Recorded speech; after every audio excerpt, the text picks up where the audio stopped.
Welcome friends, हमारे channel short stories पर अगर आप हॉरर और सस्पेंस कहानियां सुनने के शौकीन हैं, आप सही जगह पर हैं। तो दोस्तों, सबसे पहले हमारे चैनल शॉर्ट स्टोरीज को सब्सक्राइब कर लें, बेल आइकन पर क्लिक करें ताकि हमारी रोज आने वाली वीडियोस का नोटिफिकेशन आपको मिल सके। कराची के साहिली इलाके में जहां आमतौर पर चहल पहल होती रहती है, रात को एक पुरस्कार तब्दीली आ जाती थी। समंदर की मौजें जो दिन को शोर मचाती थी, रात को अचानक खामोश हो जाती और इनकी जगह पुरस्कार नीली रोशनी ले लेती।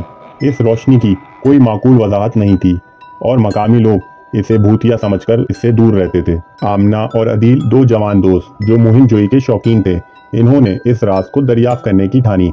वो दोनों एक रात जब चांद पूरा था साहिल पर गए। यूं ही रोशनी जाहिर हुई, वो इसकी जानिब मोहतात कदमों से बढ़े। इन्होंने देखा रोशनी कुएं के पास से आ रही थी।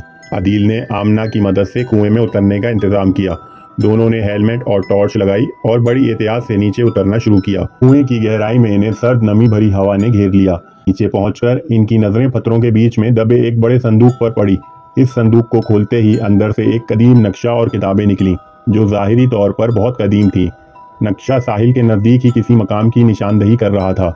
आमना जो एक तारीखदान भी थी, इसने फौरन समझ लिया कि ये नक्शा किसी खजाने की जगह को दिखा रहा है।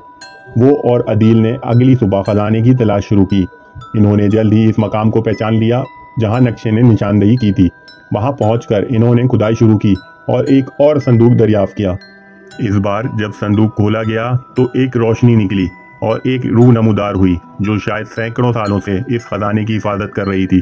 रूह ने इनसे कहा कि वो इस खजाने को आज़ाद कर दें ताकि वो भी आज़ाद हो सके। आमना और अदील ने रूह की बात मानी और खजाना मकामी म्यूजियम को दे दिया। रूह ने इन्हें दुआ दी और आज़ाद हो गई। इसके बाद साहिल की रातें फिर से पुरसुकून हो गईं और पुरस्कार रोशनी दोबारा कभी नहीं देखी गई। ये कहानी न सिर्फ एक दिलचस्प मुहिम की दास्तान है, बल्कि ये भी दिखाती है कि किस तरह माजी के राज हमें आज भी मुतासिर कर सकते हैं। Like, comment, and subscribe.